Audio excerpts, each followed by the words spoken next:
One day I saw an ad in the paper for reserve firefighters wanted for the city of Chippewa Falls. So I stopped on the station and applied, and ultimately was hired as a reserve firefighter. I started out right out of high school on a local volunteer department.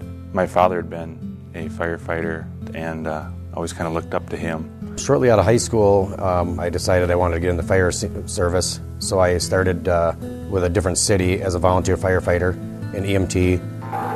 Chippewa Falls Emergency Center. I have one way out of my apartment and the fire is coming through the door now. Attention, attention. Respond to 220 Badger Street for a fire in a residence. I was running knowledge. We all got out of bed, got dressed, and within 3 minutes we were on the scene of the fire. I remember rolling up to the scene and at least 50% of the house was already gone.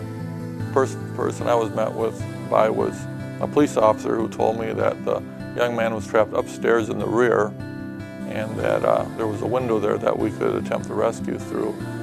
When I came around the side of the home, I saw the parents of Matt standing there below the window.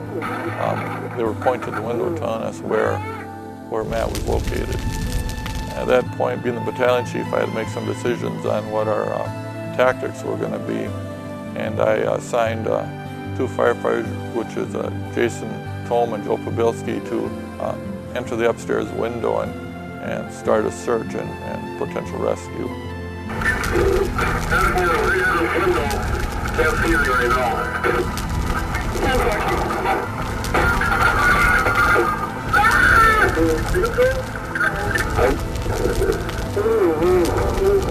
And I climbed the ladder, entered the upstairs bedroom, hollered for him, had gotten no response, so we knew time was wasting, we had to do something. I laddered shortly after behind Jason Thom's into the bedroom window, about halfway into the fire. I heard Jason holler that he found the patient. I proceeded to follow my way through the room to find where my partner was at. I assigned other firefighters other tasks, and once that was accomplished, I climbed the ladder myself and leaned into the window and just to monitor the conditions inside. It was very smoky in there, very hot. One of the things I was concerned with was the safety of my own firefighters. Found him, got him to the window. Joe and I attempted to get him up onto the counter and out the window. The flames were coming through the door that came from the garage, and the heat was getting more intense. After several attempts, we were able to get his arm to the window where he could hold him, and then we assisted him up to the window. About this time is when our air alarms went off, which means we have approximately 5 minutes left.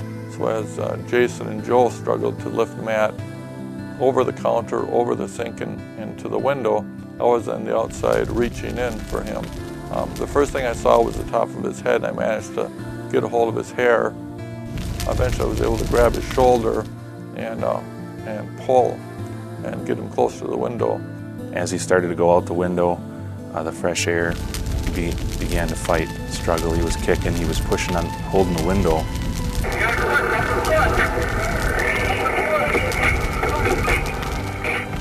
Ultimately, I was able to break Matt's grasp on the ladder and on the window casing and pull him out onto the ladder. I didn't have time to do any type of maneuvering to get him in an easier position to carry, so I just put his head under my left arm and grabbed him and started taking him down the window, down the ladder upside down. At that point, Joe went out the window. It was very hot. It was very warm in the room. I went out and got down to the bottom of the ladder. By the time I got to the bottom of the ladder and took my face mask off, the flames came out the window just like a furnace. You know, it pretty much was a fully involved room at that time. But the rescued man suffered no burns and has fully recovered from the incident. So at this point, we were totally exhausted, but we took about a minute, and then we changed air bottles, and then we had to help actually put the fire out. We still had a fire to fight, so our job wasn't over after the rescue. And to have to, again, regroup and perform at a high level after being involved in something that was very exhausting, the guys did a real good job on that also. We're very fortunate that things worked out the way they did. Well, it's something we didn't expect. We were also honored by being inducted into Wisconsin Police and Firefighters Hall of Fame last month. And we utilize the Red Cross on almost every structure fire in the city where someone has either lost their possessions or need a place to live. And we've got a very good relationship with the Red Cross, and they're a great resource for us to have in our area.